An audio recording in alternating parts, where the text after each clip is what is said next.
मोक्ष कैसे प्राप्त किया जा सकता है। मित्रों, यह कहानी एक ऐसे मनुष्य की है जो जीवन के अंतिम पड़ाव पर पहुंच चुका था, लेकिन मृत्यु से पहले वह जानना चाहता था कि मोक्ष क्या है और इसे कैसे प्राप्त किया जा सकता है। जब यमराज स्वयं उसे लेने आए तो एक रोचक संवाद आरंभ हुआ। यही संवाद बना एक अद्भुत कथा का आधार, जो बताती है कि मोक्ष केवल मृत्यु नहीं बल्कि आत्मा की पूर्ण स्वतंत्रता है। मित्रों, आज की वीडियो बहुत ज्ञानवर्धक होने वाली है, इसलिए वीडियो को अंत तक जरूर देखें। चलिए कहानी शुरू करते हैं। श्रोताओं, प्रकाशपुरी एक शांत और आध्यात्मिक गांव था, जहां प्राचीन परंपराएं अब भी जीवित थी। वहां के मंदिरों में हर सुबह शंख और घंटियों की मधुर ध्वनि गूंजती थी।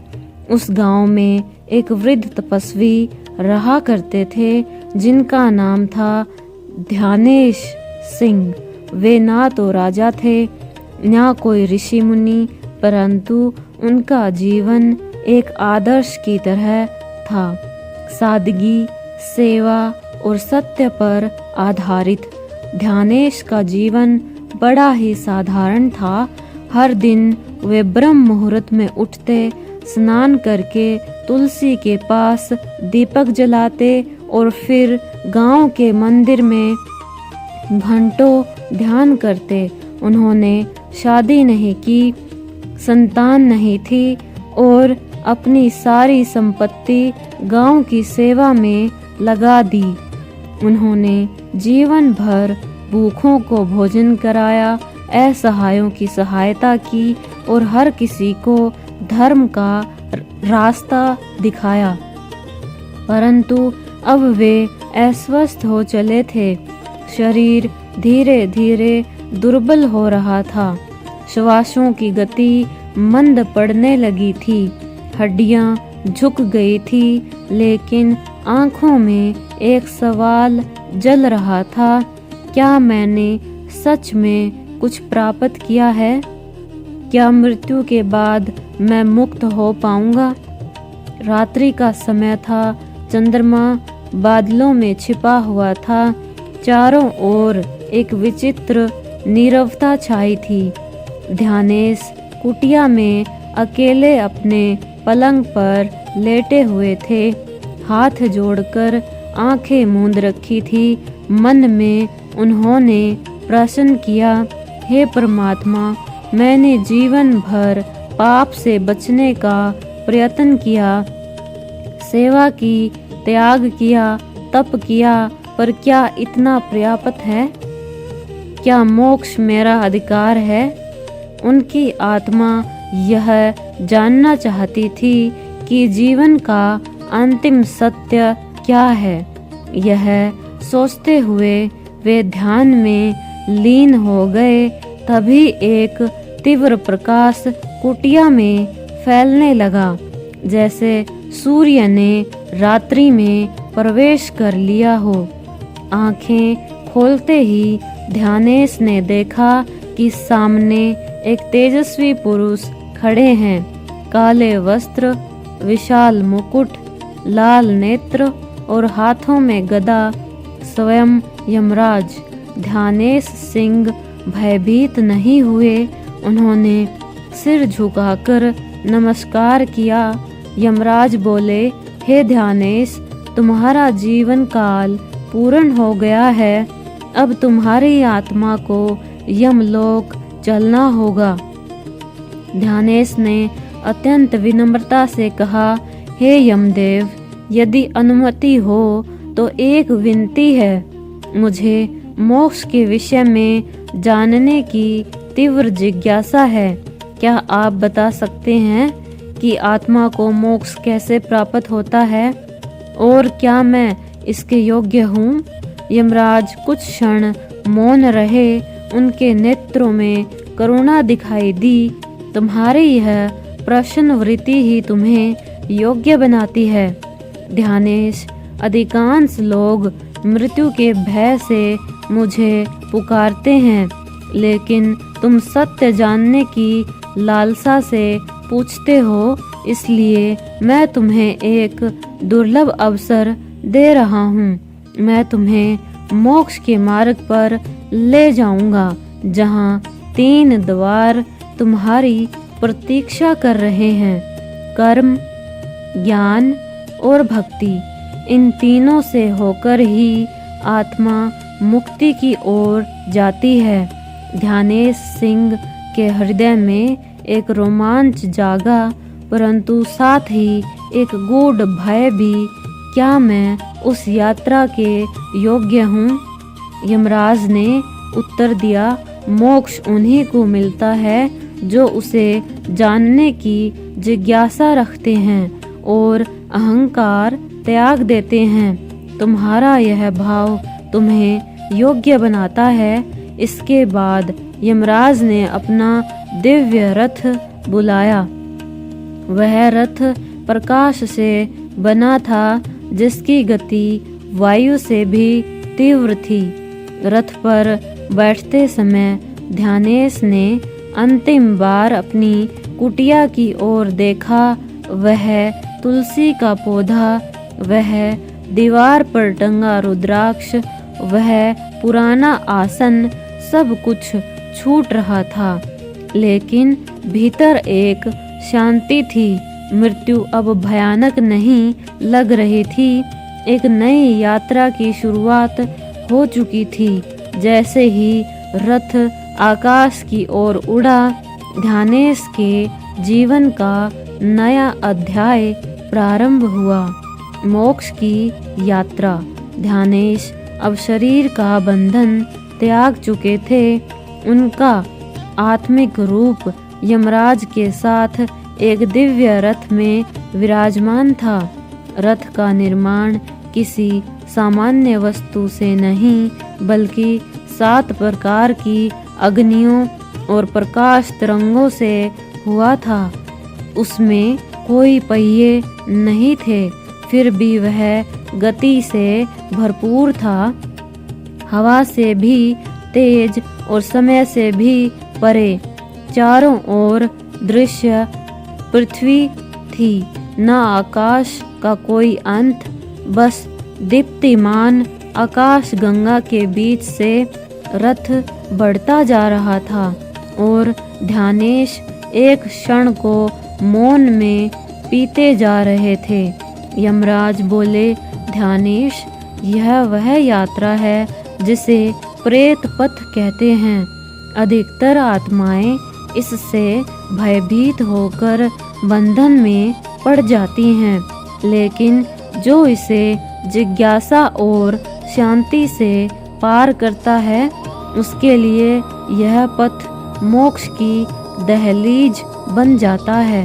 रथ एक बिंदु पर पहुंचकर रुक गया। सामने दूर दूर तक फैला था एक अकल्पनीय दृश्य। स्वर्णिम भूमि, आकाश से झरते हुए नीले प्रकाश पुंज और आभायमान भवनों से सजा एक नगरी यमलोक। यह वह स्थान था जहां आत्माओं का निर्णय होता है। कौन पुनर्जन्म पाएगा, कौन स्वर्ग को जाएगा, कौन नरक में जाएगा और कौन मोक्ष के मार्ग पर आगे बढ़ेगा। ध्यानेश चकित होकर देख रहे थे। यहाँ न कोई शोर था, न कोई भय, बस एक गहरी गंभीरता और ईश्वरीय अनुशासन। यमराज ने उन्हें एक विशाल सभागृह की ओर ले गया। इस भवन का प्रवेश द्वार नीलमणि से बना था और उस पर लिखा था त्रिवेणी द्वार, जहां आत्मा अपने अंतिम परीक्षण से गुजरती हैं। ध्यानेश ने पूछा, हे यमदेव, यह त्रिवेणी द्वार क्या है? यमराज मुस्कुराए और बोले, यह तीनों द्वारों का समूह है। कर्म, ज्ञान और भक्ति, इन तीनों से गुजरने के बाद ही आत्मा यह जान पाती है कि वह बंधन में है या मुक्त होने योग्य है। जैसे ही वे अंदर गए, सामने प्रकट हुए 3 भव्य द्वार। प्रथम द्वार कर्म पथ। यह द्वार लाल स्वर्ण रंग का था। इस पर अंकित था, मेरे कर्म ही तेरी यात्रा का प्रारंभ है। तेरे कर्म ही तेरे लिए पथ तैयार करेंगे। उन्हें देख पर न्याय कर निष्पक्षता से। यहाँ एक विशाल दर्पण रखा था जो कर्म दर्पण कहलाता था। इसमें जीवन के हर अच्छे बुरे कर्म स्पष्ट चित्रों की तरह दिखते थे। कोई भी आत्मा अपने कर्मों से झूठ नहीं बोल सकती थी। द्वितीय द्वार ज्ञान की लौ। दूसरा द्वार श्वेत प्रकाश में झिलमिला रहा था। यह शांत था, लेकिन इसकी शांति में एक तीव्र ज्वाला छिपी थी। इस पर लिखा था, जिसे ज्ञान गर्व बन जाए वह अज्ञान से भी नीचे है। आत्मा को जानो पर मैं को छोड़ो। यहाँ वेद, उपनिषद, गीता, कुरान, बाइबल, सभी शास्त्रों की दिव्य अनुभूति होती थी। यहाँ आत्मा को यह देखना होता था कि उसने ज्ञान को जीवन में उतारा था या सिर्फ संग्रह किया था।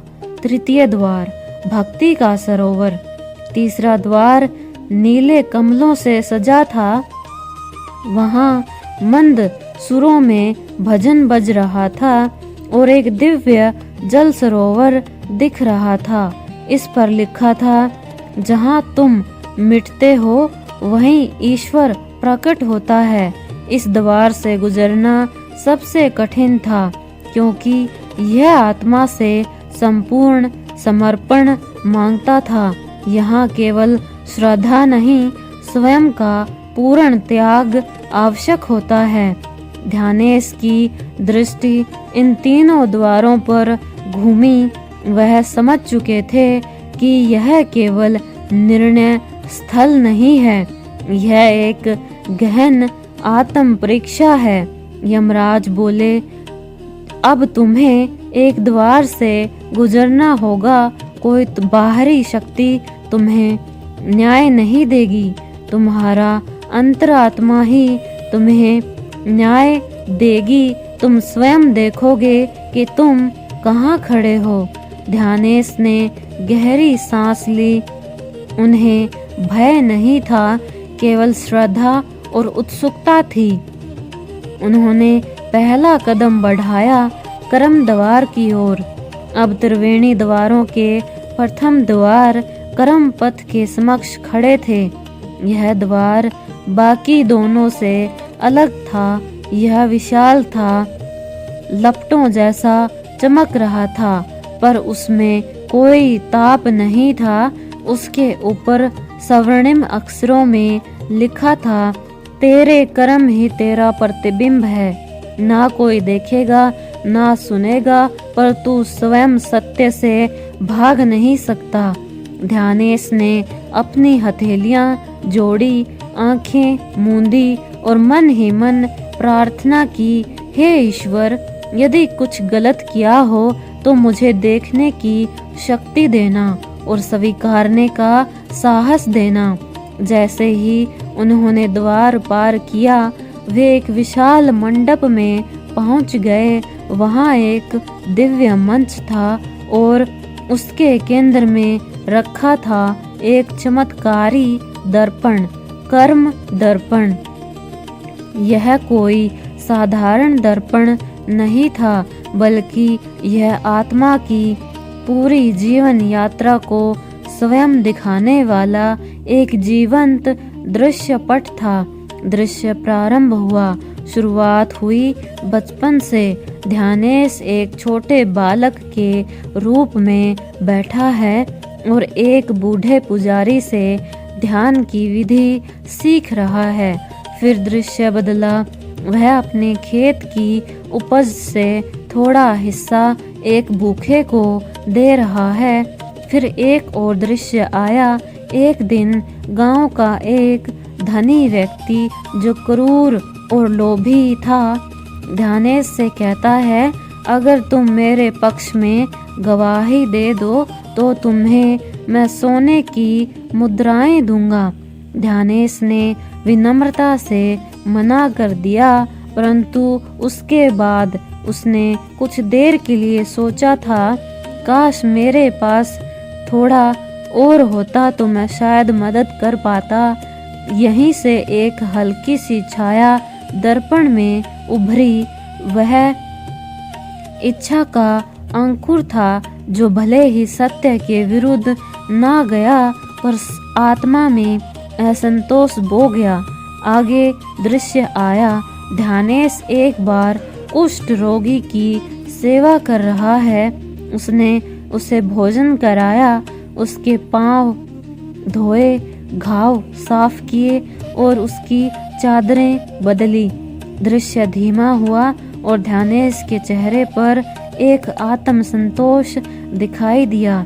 उन्होंने स्वयं से कहा, मैंने बहुत पुण्य कमाया। दर्पण में एक गहरी रेखा बन गई। यह पुण्य का गर्व था।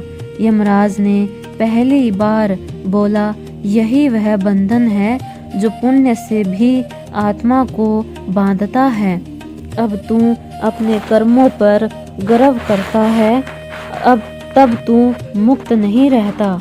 तू फिर से फल चाहता है और फल की इच्छा बंधन बन जाती है। ध्यानेश चुप रहे। उन्होंने स्वीकार किया, मुझे यह लगा था कि मैं दूसरों से श्रेष्ठ हूँ क्योंकि मैं सेवा करता हूँ, पर यह अहंकार था। फिर आया एक काला दृश्य। ध्यानेश एक वृद्ध भिक्षुक को देखकर अनदेखा कर देता है। वह दिन थकान से भरा था और उन्होंने सोचा, कल सेवा कर लूंगा, आज मुझे आराम चाहिए। यह दृश्य छोटा था परंतु दर्पण में एक बड़ी छाया छोड़ गया।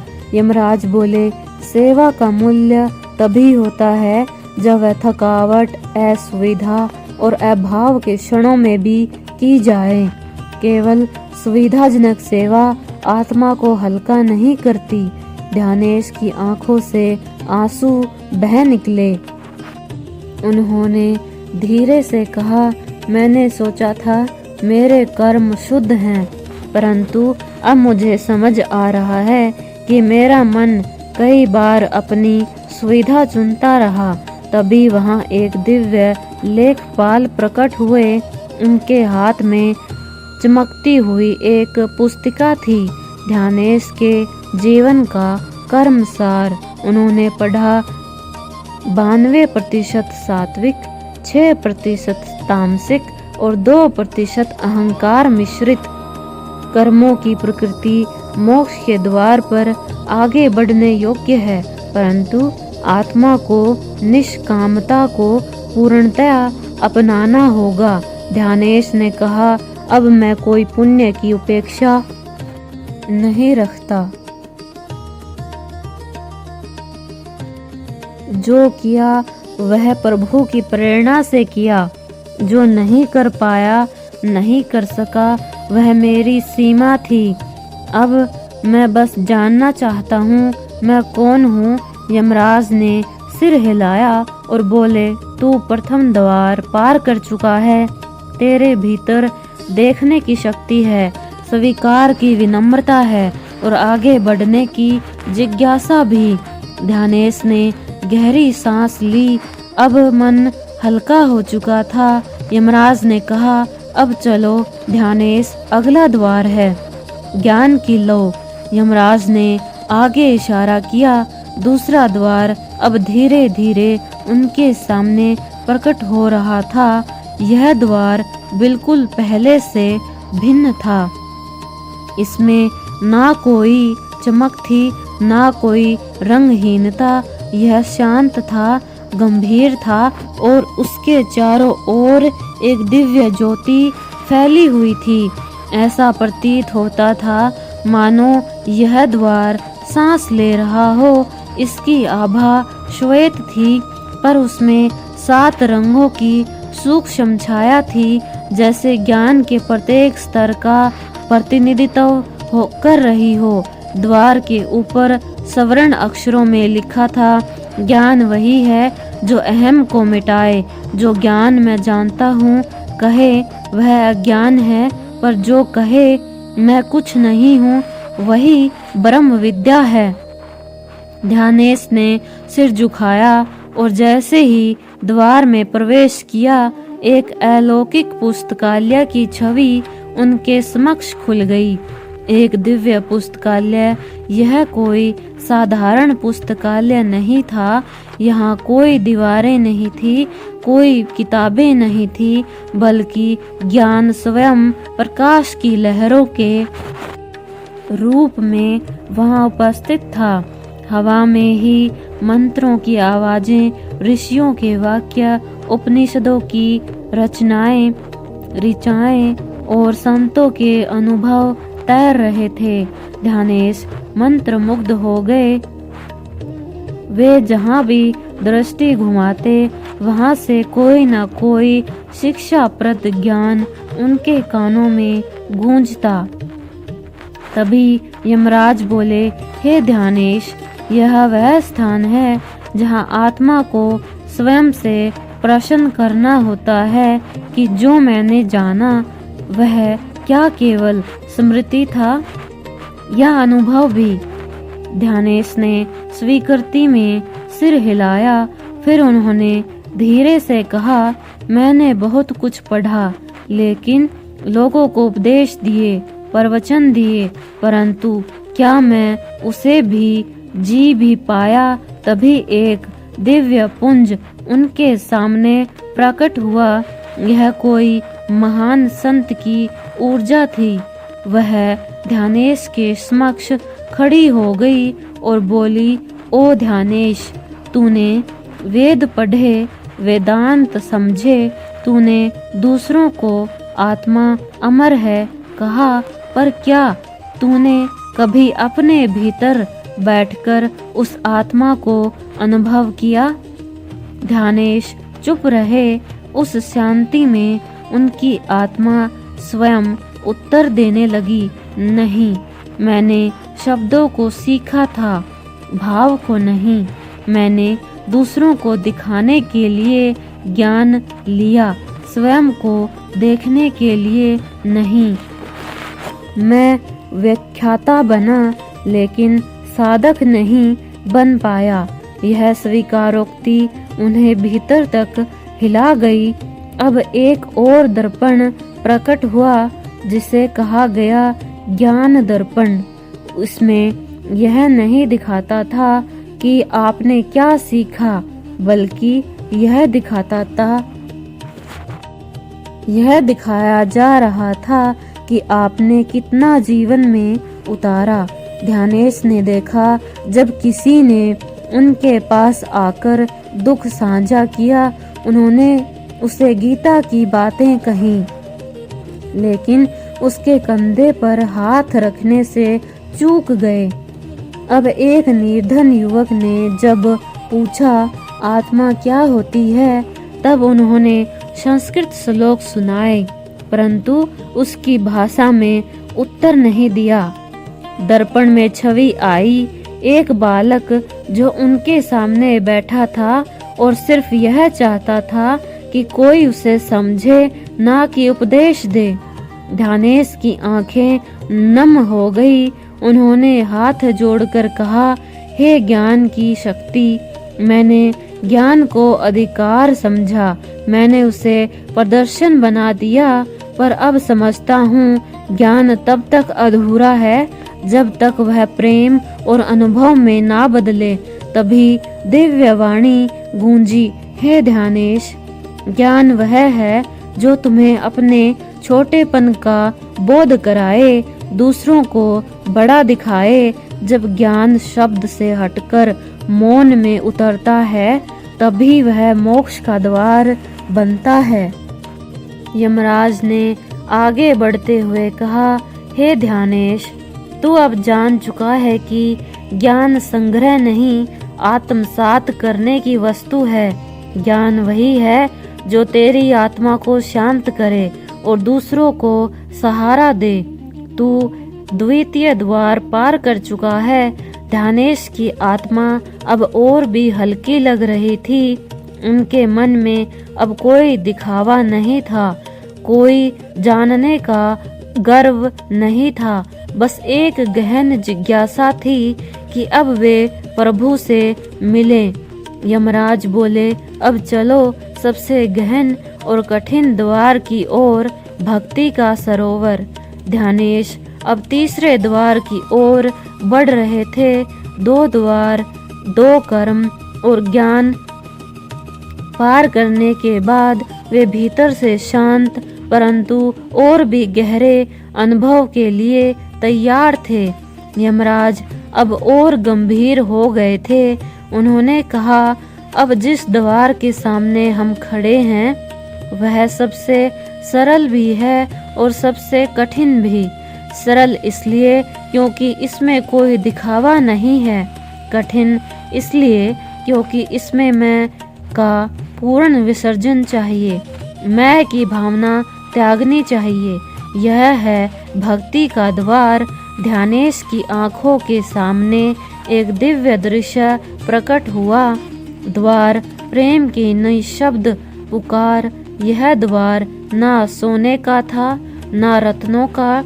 यह काष्ठ का साधारण सा द्वार था, जिस पर नक्काशी भी नहीं थी, परंतु इससे एक अलौकिक गंध आ रही थी। तुलसी, चंदन और आंसुओं की यह गंध श्रद्धा और समर्पण की थी। द्वार के ऊपर लिखा था, जहाँ तर्क समाप्त होता है, वहीं भक्ति आरंभ होती है। भक्ति वह है जहाँ आत्मा प्रभु से कुछ मांगती नहीं, केवल उसे चाहती है। ध्यानेश सिंह ने आंखें बंद की और धीरे से उस द्वार को पार किया। अंदर एक विशाल सरोवर फैला हुआ था, शांत, स्थिर और उज्जवल। इसके जल में किसी तीर्थ का जल नहीं था, बल्कि उन आँखों की बूंदें थी जो ईश्वर को याद कर बहाई गई थी। यह प्रेम के अश्रुओं से बना था, मीरा की आँखों से, तुलसीदास के रुदन से, भक्त प्रहलाद की पुकार से, संत रैदास के अंतर्मन से, कबीर की कड़वी सच्चाई से। हर बूंद एक कथा कहती थी। तभी जल की लहरें ऊपर उठी और ध्यानेश के सामने एक दृश्य उभरा, उनकी अपनी भक्ति का आईना। ध्यानेश ने देखा कि उन्होंने जीवन में पूजन किया था, विधि से, मंत्र से, नियमितता से, परंतु वह भक्ति रुचि से नहीं, नियम से हुई थी। वह ईश्वर को पाने के लिए नहीं, बल्कि शक्ति कुछ पाने के लिए मांगी गई थी। उन्होंने देखा, मंदिरों में माथा टेका, पर मन में इच्छाएं बहुत थी। हे प्रभु, मेरी प्रतिष्ठा बनी रहे, मेरे पुत्र को सफलता मिले, मेरी रक्षा करना। प्रभु उनके सामने एक बार भी मित्र बनकर नहीं आए, क्योंकि उन्होंने उन्हें व्यापारी समझा था। अब भक्ति सरोवर से दिव्य आकृतियाँ उठी, जो जल की लहरें उठी और ध्यानेश के सामने एक दृश्य उभरा, उनकी भक्ति का आईना। ध्यानेश ने देखा कि उन्होंने जीवन में पूजन किया था, विधि से, मंत्र से, नियमितता से, परंतु वह भक्ति रुचि से नहीं, नियम पालन से हुई थी। जिसमें आकांक्षाएं, इच्छाएं थी। हे प्रभु, मेरी प्रतिष्ठा बनी रहे, मेरी रक्षा हो, पुत्र को सफलता मिले, मेरी रक्षा हो। वो कभी मित्र बनकर भक्त नहीं बन पाए। उस दिव्य सरोवर से आकृतियां उठी, भक्तों की आत्माएं। मीरा गा रही थी, हनुमान जी उनके सामने खड़े थे, समर्पण की मूर्ति। संत एकनाथ अपने अपमान सहते हुए भी गा रहे थे, ईश्वर तेरा धन्यवाद। संत नामदेव जो भगवान को रोटी खिलाते थे, उनकी भक्ति में भोलेपन की गहराई थी। ध्यानेश की आत्मा कांप उठी। उन्होंने देखा कि भक्ति में ना तो शास्त्रों का बोझ था, ना ही शब्दों का ढोंग। सच्ची भक्ति को केवल प्रेम होती है, निस्वार्थ, निर्मल, निश्चल। ध्यानेश की आंखों में आंसू आ गए। उन्होंने हाथ जोड़कर कहा, हे प्रभु, मैं आपको कभी प्रेम से नहीं पुकार पाया। मैं आपको संकट मोचन समझता रहा, प्यारा नहीं। मैंने आपको डर से पूजा, प्रेम से नहीं। अब समझता हूँ कि मोक्ष ज्ञान से नहीं, प्रेम से मिलता है। तभी एक दिव्य वाणी गूंजी, स्वयं भगवान श्री हरि विष्णु। हे आत्मा, जब तू मुझे प्रेम करने लगे बिना कारण, तब मैं तेरे हृदय में वास करूँगा। तू भक्ति नहीं करता था, तू सौदे करता था, पर आज तेरी आँखों में जो अश्रु हैं, वही सच्ची आराधना है। यमराज ने मुस्कुराकर कहा, ध्यानेश सिंह, अब तू समझ चुका है कि मोक्ष पाने के लिए कर्म से पवित्रता, ज्ञान से विवेक और भक्ति से समर्पण आवश्यक है।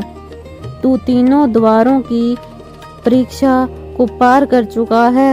अब चल चौथे द्वार की ओर, जहां आत्मा को परीक्षा नहीं, स्वीकृति मिलती है।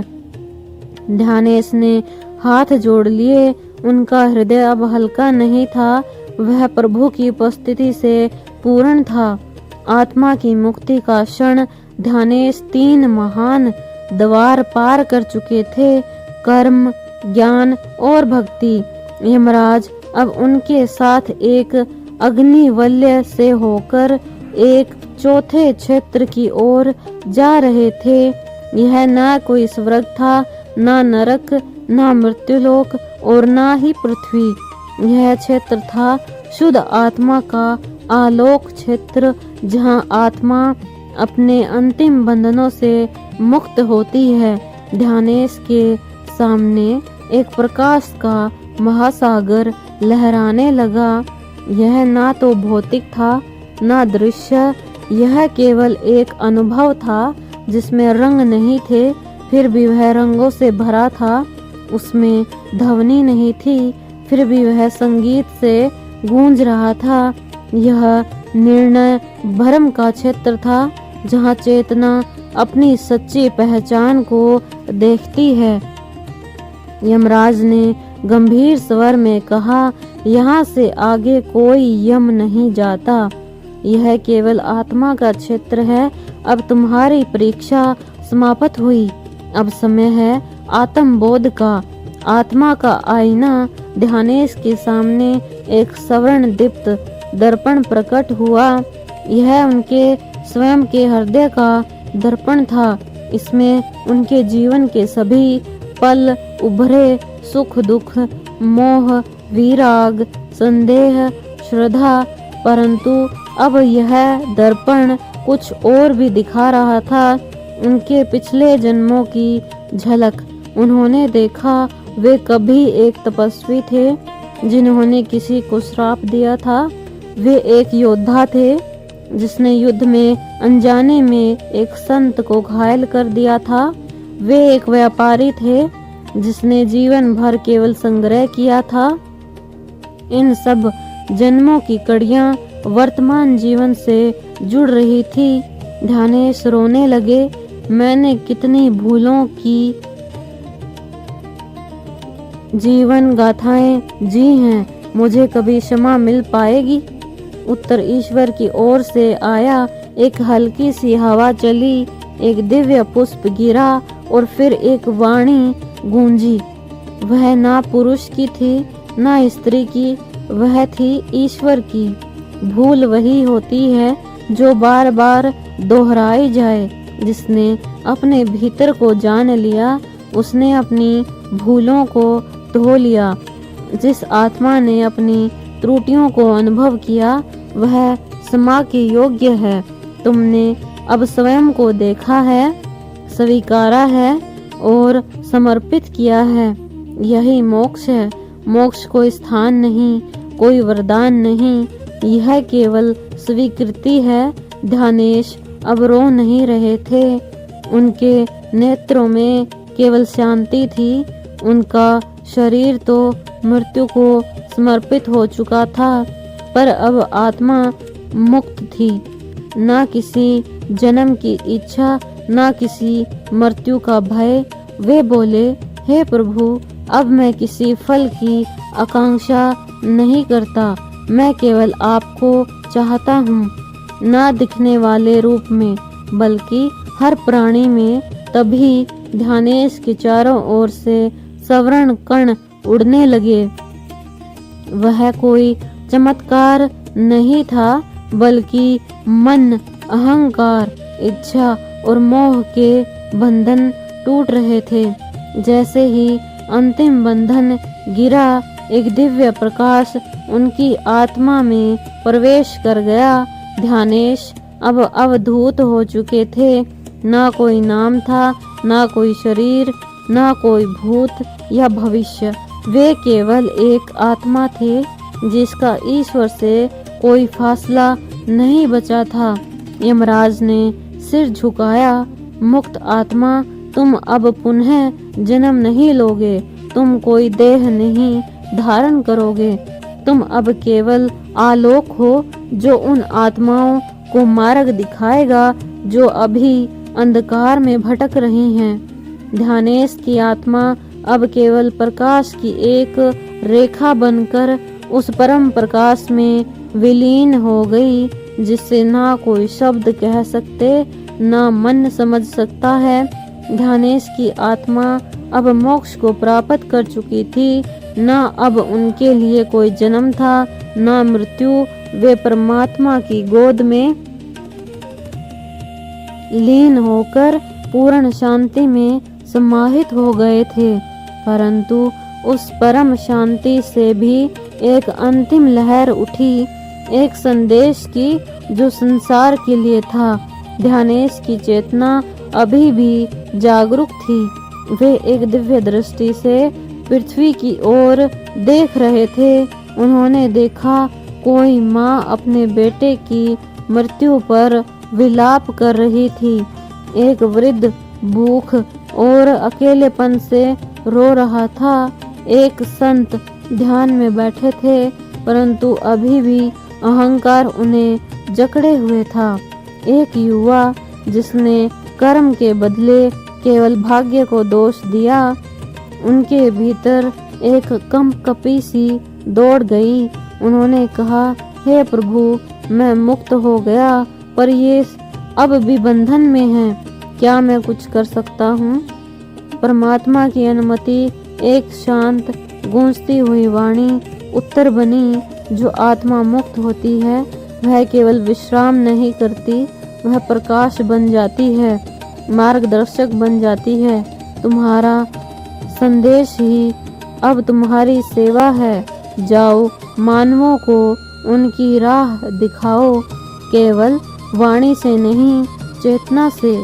ध्यानेश की चेतना पृथ्वी पर एक अदृश्य तरंग की तरह फैली। वह संदेश कोई शब्दों में नहीं था, बल्कि एक प्रेरणा, एक जागृति, एक अनुभूति के रूप में प्रकट हुआ। पृथ्वी पर कई स्थानों पर यह संदेश एक दिव्य संपन्न, एक विचार या एक गूंज की तरह सुना गया।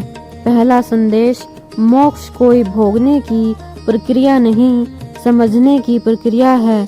जो संसार से भागता है वह मोक्ष नहीं पाता। जो संसार में रहते हुए अपने स्वभाव और कर्तव्य को पहचानता है, वही धीरे धीरे मुक्त होता है। दूसरा संदेश, कर्म ही तुम्हारी कुंजी है। अच्छा बुरा कुछ नहीं होता, केवल जागरूक कर्म और अविवेकी कर्म होते हैं। जो अपने कर्म को पूर्ण श्रद्धा और समर्पण से करता है, वह ईश्वर के निकट आ जाता है। तीसरा संदेश, प्रेम ही परम पथ है। ज्ञान, तप, यज्ञ सब सीमित हैं। केवल निस्वार्थ प्रेम ही वह शक्ति है जो आत्मा को ईश्वर से मिलाती है। जो हर जीव को ईश्वर का रूप समझता है, उसके भीतर कोई बंधन टिक नहीं पाता। चौथा संदेश, मृत्यु से मत डरो, उसे समझो मृत्यु कोई अंत नहीं है, एक द्वार है। जैसे कोई बच्चा गर्भ से बाहर आता है, वैसे ही आत्मा मृत्यु के माध्यम से एक नई यात्रा पर निकलती है। जो मृत्यु को मित्र मान ले, वह जीवन को पूरे रूप में जीता है। यमलोक में श्रद्धांजलि। यमराज अब मौन थे। ध्यानेश जैसे कोई आत्मा पहली बार अपने कर्मों को पूर्ण रूप में समझकर मोक्ष को प्राप्त कर चुकी थी। उन्होंने नरक और स्वर्ग के सभी दूतों को बुलाया और कहा, आज एक आत्मा ने अपने पथ से हम सबको भी प्रकाश दिखाया है। यमराज होना केवल न्याय देना नहीं, आत्माओं को प्रेरणा देना भी है। अब से हम भी आत्माओं को दंड देने से पहले एक अवसर देंगे कि वे स्वयं को जाने और फिर चुने कि क्या वे बनना चाहते हैं। मित्रों, पृथ्वी पर कई साधकों ने ध्यान में एक ही अनुभूति पाई कि कोई महान आत्मा ने उन्हें भीतर से स्पर्श किया। कई ने कहा, आज मुझे जीवन को नई दृष्टि से देखने की प्रेरणा मिली। कुछ रो पड़े, कुछ मुस्कुरा उठे, कुछ अपने भीतर लौट आए। ध्यानेश सिंह अब कोई व्यक्ति नहीं थे, वे विचार, प्रेरणा और प्रकाश बन चुके थे। मित्रों, मोक्ष वह नहीं जहाँ कुछ नहीं बचा, मोक्ष वह है जहाँ कुछ भी बंद नहीं पाता। जो जीवन को प्रेम से, कर्म से और आत्मबोध से जीता है, वह यहीं इसी सांस में मोक्ष का अनुभव कर सकता है। मित्रों, वीडियो कैसी लगी कमेंट करके जरूर बताइए। वीडियो को लाइक शेयर करें और हमारे चैनल को सब्सक्राइब करें। धन्यवाद।